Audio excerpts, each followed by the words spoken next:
Welcome to Not Milk Never Milk. Subscribe if you're lactose intolerant. You start by surveying the perimeter and key interior spots where builders usually place access. Use a bright flashlight and run your hand along foundation walls. You're looking for seams, vents, or a recessed panel. Once you find a vent or grill, measure and probe gently to see if it's a removable cover.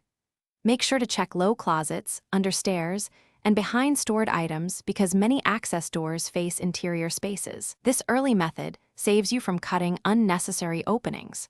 Once you locate a candidate opening, pause to confirm it's legitimate. Look for framing, a door edge, or a sealed panel rather than a ventilation-only grill. Remove fasteners slowly so you don't strip screws. Set them in a labeled container for reinstallation. Clear any insulation or packing material to reveal the true access. Make sure to measure the clearance and check for obstacles like ducts or pipes. If space is tight, plan how you'll move once inside before committing to enter. You enter only after securing a spotter and lighting your path with a headlamp so hands stay free. Move slowly, keep low, and avoid disturbing insulation or wiring. You'll want to identify beams and utilities immediately.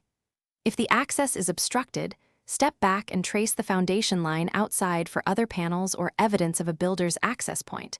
Many homes have multiple. If you find mold, sagging joists, or live wiring, stop and call a professional. Safety overrides DIY. Thanks for watching. If this was helpful, leave a like and consider subscribing. See you next time.